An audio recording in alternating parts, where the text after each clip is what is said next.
Madame, Messieurs, bienvenue si vous nous rejoignez sur Télé Djibouti pour cette information, pour ce journal de l'information, dont voici les principaux titres qui seront développés dans ce journal. Le chef de l'État, son Excellence Ismaël Omar Guelleh, a inauguré ce matin le nouvel studio de la radiodiffusion-télévision de Djibouti. Et le ministre de l'Intérieur, M. Hassan Omar, a annoncé officiellement la campagne électorale, le début de la campagne électorale ce jeudi soir plutôt. C'était les titres, les détails de la visite du chef de l'État. Et juste après cette lettre de félicitations que le président de la République a envoyée à son homologue du Congo, Denis Sassou Nguesso, qui a été réélu hier et a remporté avec plus de 60% des suffrages exprimés. Dans son message, le président de la République a salué la victoire éclatante de M. Sassou Nguesso, et ce dès le premier tour du scrutin. L'élection présidentielle s'étant déroulée dimanche dernier et les résultats proclamés hier. En vous élisant une nouvelle fois à la magistrature suprême du pays, vos compatriotes ont fait le choix de l'expérience, a écrit le président Guelleh. Le président Guelleh a formulé ses vœux de voir le Congo poursuivre les efforts de développement et de progrès. Candidat à sa propre succession, M. Denis Sassou Nguesso a été déclaré vainqueur de l'élection présidentielle congolaise qui a eu lieu dimanche dernier. Il a été réélu dès les premiers tours du scrutin présidentiel avec 60,33% des voix exprimées. Je vous l'annonçais dans le titre, c'était une journée mémorable qui a été célébrée aujourd'hui, cette journée du 24 mars, avec le lancement officiel de la télévision numérique terrestre, la TNT, par le chef de l'État, son Excellence Ismaël Omar Guelleh, l'inauguration de ces nouveaux équipements de production et d'un studio de diffusion de la RTD. Le chef de l'État a ainsi passé des très nombreuses heures au sein de la RTD, en compagnie du Premier ministre et de l'ensemble des membres du gouvernement, dont le ministre de la Communication, M. Ali Hassan Bahdan.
Ces nouveaux moyens rehaussent ainsi l'image de la RTD. Les émissions d'animation en direct le jeudi et le vendredi sont déjà produits dans le nouvel studio de la radiodiffusion télévision de Djibouti.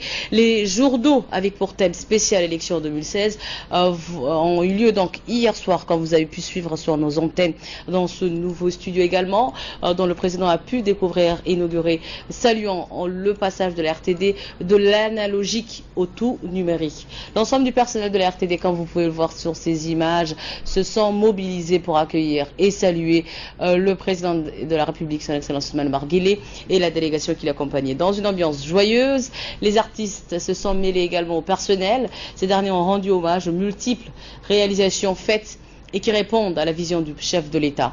Dès son arrivée dans l'enceinte de la RTD, le président était accueilli par le Premier ministre Abdelkader Kamel Mohamed, le ministre de la Communication Ali Hassan Bahdon et le directeur de la RTD M. Abdelkader Ahmed Idriss. Tout le personnel de la RTD était aligné dès l'entrée principale jusqu'au nouvel studio pour accueillir le chef de l'État qui a salué tout le monde sur cette ligne jusqu'à son arrivée au nouveau studio.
Donc arrivé devant le nouvel studio, le président de la République a dévoilé la plaque et il a ensuite visité ces nouvelles installations techniques qui permettront désormais de diffuser en numérique et d'offrir aux téléspectateurs djiboutiens ou partout dans le monde plus de programmes et de chaînes.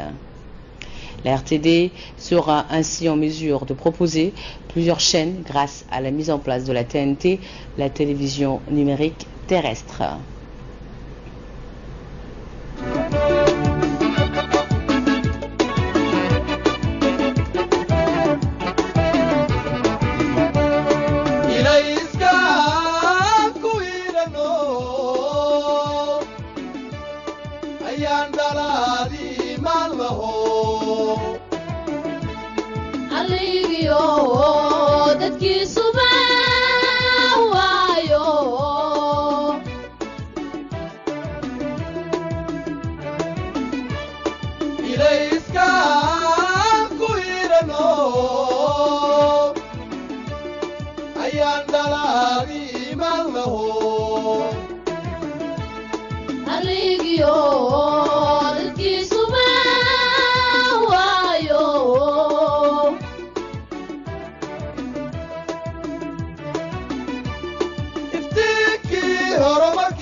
Ushina batato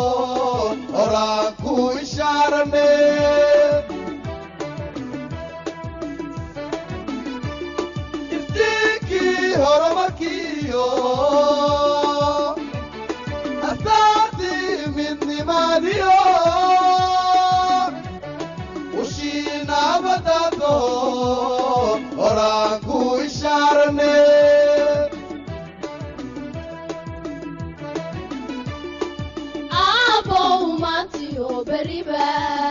Comme vous pouvez le voir sur ces images, le chef de l'État, accompagné du ministre de la Communication, du Premier ministre Abdelghadr Kamel Mohamed, ainsi que du directeur général de la RTD, a pu visiter le Studio News, le nouveau Studio News, comme vous avez pu voir hier soir dans nos journaux élections.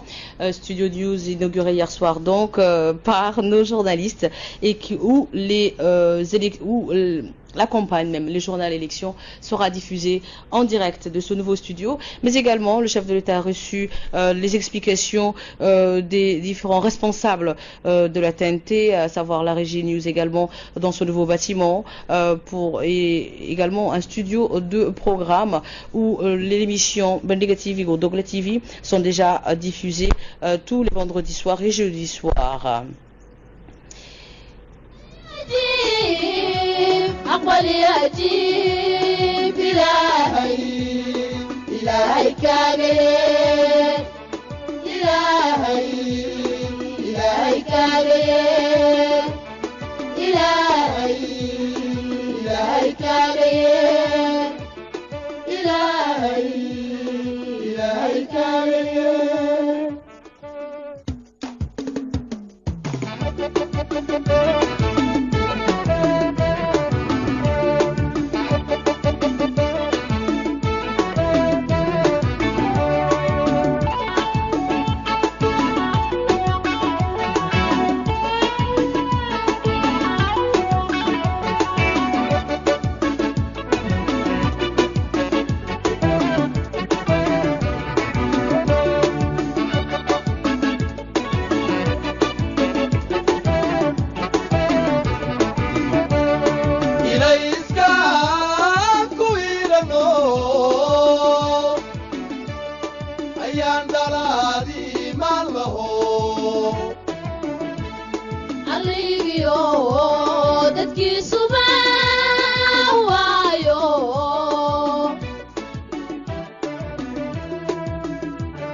La RTD sera ainsi en mesure de proposer plusieurs chaînes grâce à la mise en place de la TNT, la télévision numérique terrestre. Donc le chef de l'État a reçu les explications des différents responsables de ces nouveaux studios inaugurés ce matin officiellement par le chef de l'État, son Excellence Ismaël Omar Guelleh. Donc un peu après sa visite à la RTD, le chef de l'État, son Excellence Ismaël Omar Guelleh, a reçu en fin de matinée au palais présidentiel le président directeur général du célèbre groupe singapourien Wilmar, Kiok Kun Hong. Spécialisée dans la production de l'huile de palme, cette société Wilmar a précédemment acquis déjà le principe de mettre sur pied une usine de production d'huile de palme.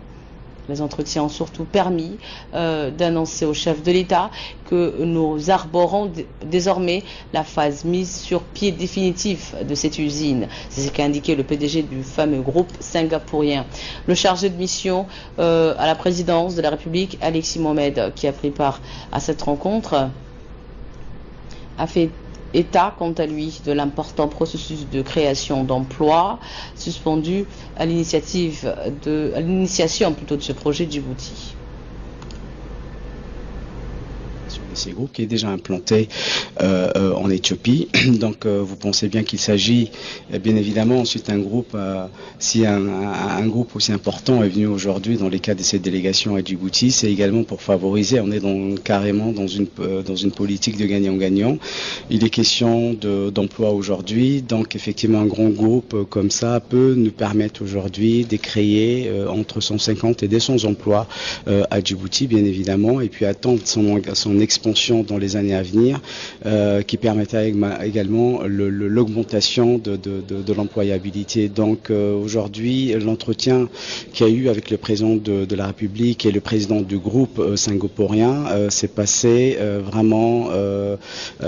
c'était vraiment une très très belle entrevue entre les deux hommes. Donc le président de la République a été assez réceptif, puisqu'il est réceptif pour tout ce qui concerne la création des richesses, qui dépend également de notre développement économique. Donc il y a eu beaucoup d'échanges, et à la fois sur l'aspect économique et à la fois également sur l'activité justement de ces groupes. Donc il y a, en conclusion, on est vraiment très très satisfait, comme le président du groupe est également très satisfait. Une forte délégation conduite par le secrétaire d'État à la jeunesse et au sport, Abdel Hassan Badoul, a été reçue en fin de matinée pour une visite de courtoisie par le Premier ministre Abdelkader Kamel Mohamed. L'entrevue s'est déroulée en présence du secrétaire général de la primature Neguib Abdallah Kamel, le secrétaire général des sports Wahib Hamadou, ainsi que le président de la Fédération djiboutienne de football Souleymane Hassan. Le nouveau président de la FIFA, qui avait mis la place de l'Afrique au cœur de son programme lors de son élection de février 2016, vient d'entamer sa première visite officielle d'Afrique par le Soudan du Sud, suivi par Djibouti. Le nouveau président de la FIFA donc est arrivé ce matin même à Djibouti, M. Infantino, a exprimé sa satisfaction d'être ici même à Djibouti et de se sentir comme chez lui. C'est mon engagement et un symbole pour moi de visiter Djibouti, a-t-il exprimé. Il a remercié le président, le Premier ministre pour son accueil chaleureux et de sa disponibilité, et qualifié Djibouti d'une terre de rencontre et d'échange. Il a mis aussi en avant quelques réflexions dans le domaine des formations des jeunes et du développement des sports en général dans le pays, comme exemple de ramener des éducateurs pour les jeunes. Il a indiqué aussi que la collaboration est au beau fixe avec la Fédération djiboutienne de football et avec le gouvernement. Ensemble, on peut faire des belles choses avec la jeunesse djiboutienne, a-t-il exprimé en substance. C'est dans cet esprit d'échange et d'identification des besoins que suis venu à Djibouti, a-t-il conclu. En prenant la parole, le Premier ministre M. Abdelkader Kamel Mohamed a chaleureusement félicité le nouveau président de la FIFA pour son élection. Il lui a souhaité la bienvenue dans notre pays. Il a indiqué que le football a pris une place importante dans la jeunesse djiboutienne et on voit le développement dans le pays avec des infrastructures adaptées et d'encadrement des jeunes. Il a d'emblée évoqué le renforcement des encadrements des jeunes dans un meilleur environnement pour favoriser leur épanouissement et détecter ainsi leurs talents. En conclusion, le Premier ministre lui a remis un cadeau de bienvenue et lui a souhaité un bon séjour dans notre pays en le conviant à un match cet après-midi même au stade Goulet entre Djibouti et Libéria. Comme je vous l'annonçais dans les titres, la campagne officielle de l'élection présidentielle du 8 avril prochain démarre donc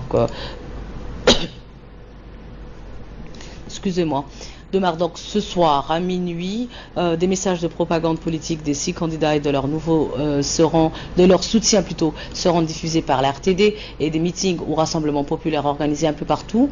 À cette occasion, le ministre de l'Intérieur, Hassan Omar Mohamed, a tenu à livrer ce matin un message aux concitoyens et aux candidats. Écoutons-le. Bismillah ar-Rahman ar-Rahim. Alhamdulillahi Rabbil Alamin. As-salatu was-salam ala ashraf al-mursalin. Sayyidina Muhammadin wa ala alihi wa sahbihi wa sallam. Assalamu alaikum wa rahmatullahi wa barakatuh. La campagne électorale, comme le stipule le décret numéro 2 2015 0336 PRMI relatif à l'organisation du scrutin présidentiel du 8 avril 2016, en son article 11, débutera demain, c'est-à-dire le vendredi 25 mars 2016, et prendra fin le mercredi 6 avril 2016 à 0 heure. La présence de 6 candidats pour une élection présidentielle est une première dans l'histoire de notre pays. Ceci témoigne de la bonne santé démocratique de nos institutions et illustre parfaitement la maturité de nos hommes politiques. Il nous appartient, par conséquent, à tous et à toutes, aux candidats comme aux citoyens, de s'enorgueillir à juste titre et de tout mettre en œuvre pour renforcer et consolider ses acquis démocratiques. Aussi, j'invite l'ensemble des candidats en lice à faire preuve de sens de responsabilité, d'éthique et à adopter un comportement digne au cours de cette campagne. Les meetings ainsi que les activités de sensibilisation auprès des électeurs doivent se faire selon les règles de bonne conduite et dans le respect des valeurs républicaines. J'invite en outre les candidats en lice à mener une campagne honnête, responsable et loyale et à prendre toutes les dispositions nécessaires pour prévenir les troubles à l'ordre public conformément aux lois et règlements en vigueur. L'utilisation de certains moyens délictueux et autres procédés irréguliers susceptibles de perturber le bon déroulement de la campagne sont à proscrire. Je saisis cette occasion qui m'est offerte pour vous exhorter expressément, mes chers citoyennes et concitoyens, à prendre activement part au scrutin, car voter est un droit. C'est aussi le meilleur moyen de d'exprimer son opinion et d'accomplir son devoir de citoyen. Par ailleurs, je rappelle pour mémoire que la distribution des cartes électorales qui a débuté le samedi 13 février 2016 sur l'ensemble du territoire national continuera jusqu'au 4 avril 2016 à 18 h. Les centres de retraite des cartes électorales sont ouverts tous les jours, matin et après-midi, y compris les jours fériés, jusqu'au 4 avril 2016 à 18 h. L'administration préfectorale est à votre entière disposition pour vous assister et vous faciliter la récupération de vos cartes électorales. Comme je l'ai évoqué à maintes reprises lors de mes précédentes allocations télévisées, les cartes électorales sont disponibles dans les divers centres de retrait mis à votre disposition dans les arrondissements de la capitale ainsi que dans les différentes régions de l'intérieur. Enfin, le ministère de l'Intérieur, conformément à ses prérogatives et en étroite collaboration avec les autres institutions concernées par le processus électoral, a pris toutes les dispositions nécessaires pour veiller au bon déroulement du scrutin sur l'ensemble du territoire national. Je vous remercie de votre aimable attention. C'est l'heure de l'appel de la prière Al-Asr. Je vous retrouve juste. On revoilà ensemble pour la suite de ce journal du jeudi 24 mars 2016. Donc juste après sa déclaration ce matin devant la presse sur cette campagne qui démarrera ce soir même à Djibouti pour 2 semaines, le ministre de l'Intérieur Hassan Omar Mohamed a visité les arrondissements pour voir de près les préparatifs de cette campagne électorale et notamment le retrait de cartes dans les différents arrondissements de la capitale. Il s'est accompagné dans cette visite par le secrétaire général du ministère de l'Intérieur, M. Siraj. Il a reçu des explications des présidents les sous-préfets plutôt, les sous-préfets des arrondissements, les responsables des arrondissements.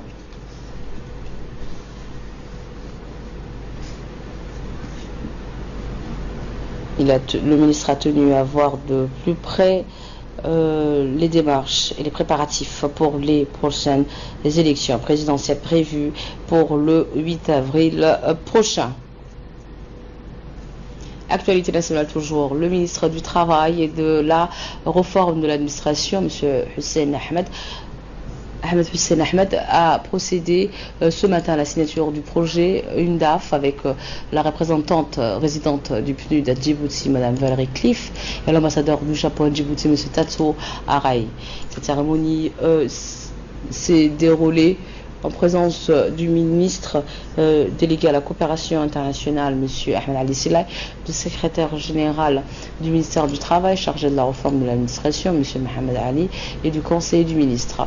Ce projet signé ce matin entre les trois parties d'une enveloppe d'1 million de dollars est financé par la coopération japonaise. Il s'agit d'accroître les opportunités de développement à commencer par la création d'emplois au niveau national et régional.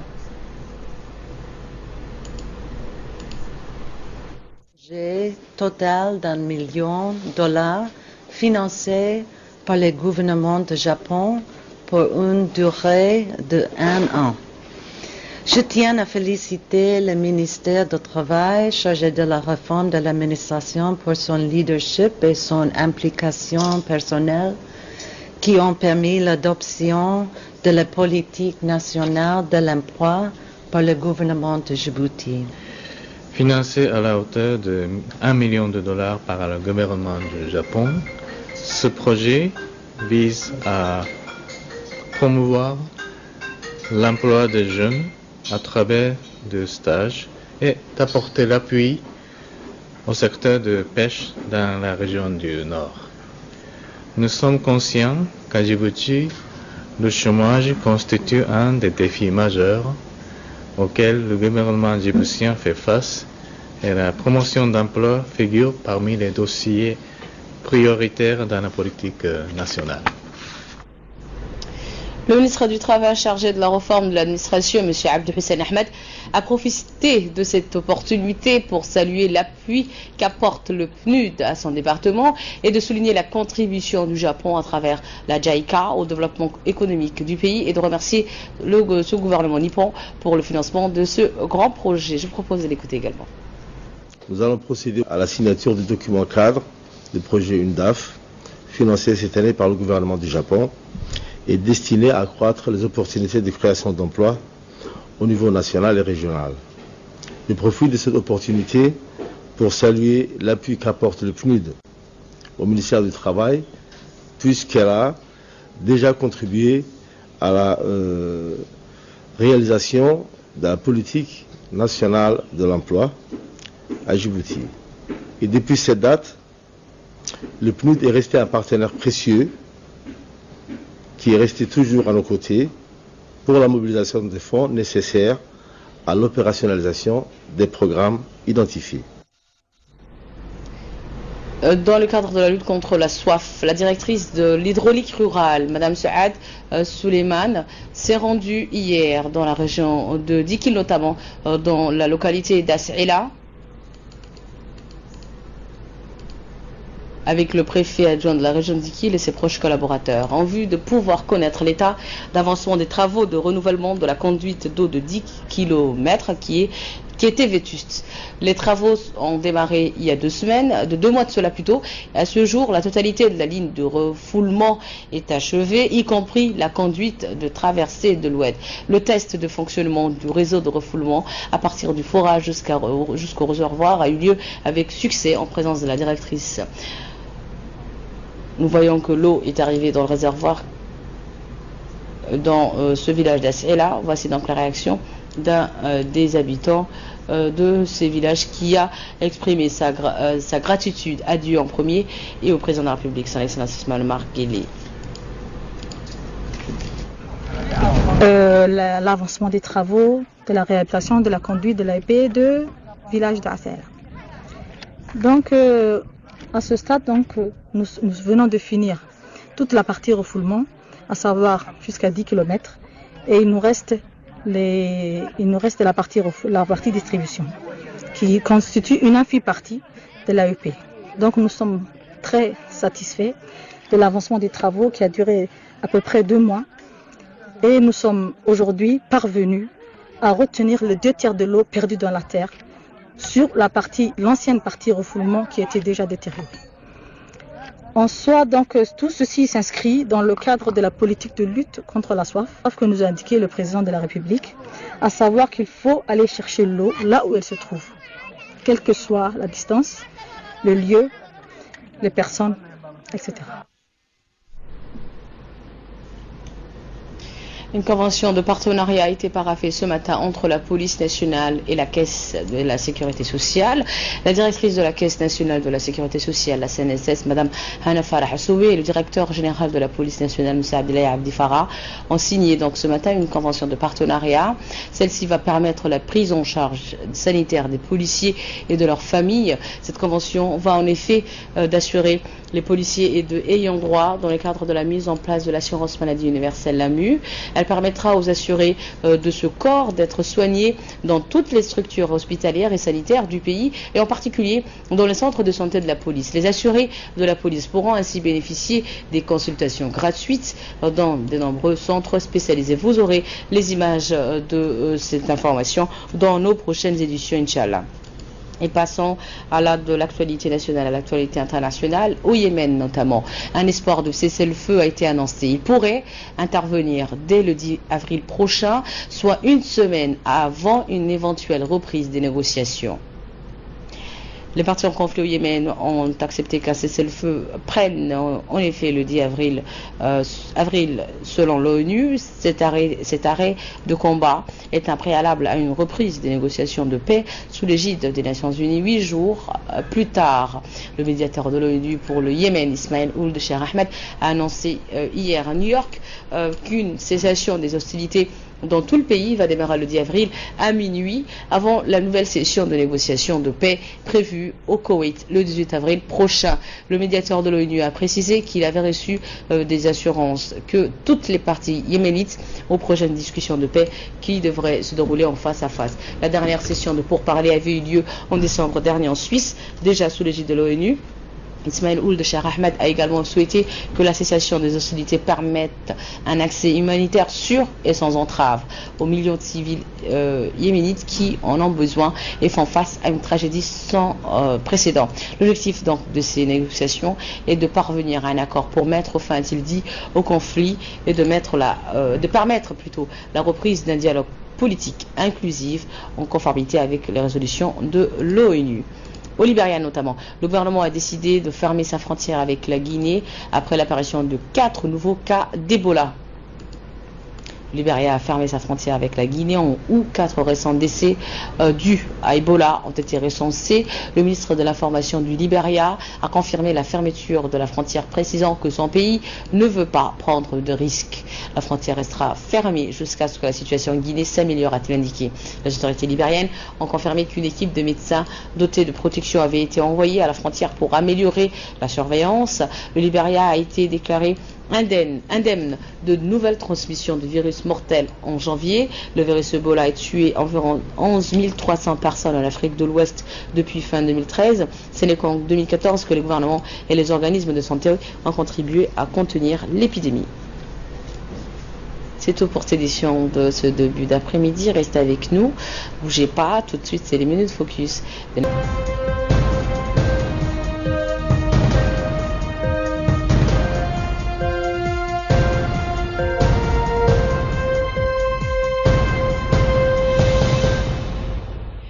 Negat Fouad m'a rejoint sur le plateau. Bonjour Negat. Bonjour Khalid. Bienvenue sur ce plateau. Merci. Et nous allons débuter ce focus avec une Russe qui a tué 2 journalistes. En effet, donc 22 ans de prison pour la pilote ukrainienne Savchenko pour avoir tué 2 journalistes russes. Donc au moment de l'annonce du verdict par le juge, la jeune femme de 34 ans a entamé l'hymne national ukrainien, aussitôt repris par ses supporters dans le tribunal de Donetsk, petite ville russe à la frontière de l'Ukraine. Donc le président ukrainien Petro Poroshenko, a proposé à Moscou d'échanger cette prisonnière contre 2 agents présumés de renseignement militaire russes. Donc l'Ukraine, a-t-il ajouté, ne reconnaîtrait jamais, je répète, jamais le procès de Nadia Savchenko ni la soi-disant paix. Donc j'ai évoqué la question de la libération de Nadia Savchenko et d'autres otages ukrainiens à de nombreuses reprises. Le président Poutine a déclaré qu'une fois que la soi-disant cour aurait annoncé son verdict, il reverrait Nadia Savchenko en Ukraine. Donc ce procès, long de près de 6 ans, a aggravé les tensions entre la Russie et l'Ukraine. Et tu vas nous parler un petit peu de l'inauguration ce matin par le chef de l'État de la TNT, de la télévision numérique terrestre. Une journée mémorable, dois-je dire, qu'a été en fait cette journée du 24 mars 2016 avec le lancement officiel de la télévision numérique terrestre. Par le chef de l'État Ismaël Marguelé, inauguration bien sûr par le Premier ministre, mais également le ministre de la télécommunication chargé des postes télécommunications, Ali Hassan Bahadon, mais également le ministre de l'énergie, de la secrétaire d'État de l'Habitat et M. Tani. Voilà. Présent. Le chef de l'État a ainsi en fait passé de très nombreuses heures au sein de la nouvelle TNT en compagnie du Premier ministre et l'ensemble des membres du gouvernement. Un nouveau studio en fait flambant neuf a ainsi été inauguré. Les émissions d'animation en direct le jeudi et le vendredi ont déjà produit dans le nouveau studio et les journaux également avec pour thème spécial élection 2016 vont avoir lieu dans le nouveau studio dont le président a pu en fait découvrir et inaugurer, saluant en fait les responsables de chaque service. Donc l'ensemble du personnel de la radio de télévision de Djibouti en fait s'est mobilisé pour accueillir le président en grand nombre et en masse et est très heureux de l'avoir d'ailleurs reçu au sein de la RTD de Djibouti. Il faut dire, Nagad, également que les nouveaux journaux élections vont être diffusés dans ce nouveau studio News. Merci les gars pour ces précisions, merci également à vous, c'est toujours un plaisir de vous retrouver sur Télé Djibouti, restez avec nous, bougez pas, l'information continue bien sûr et j'aurai le plaisir de vous retrouver très prochainement. Entre temps, passez un très très bon week-end sur Télé Djibouti.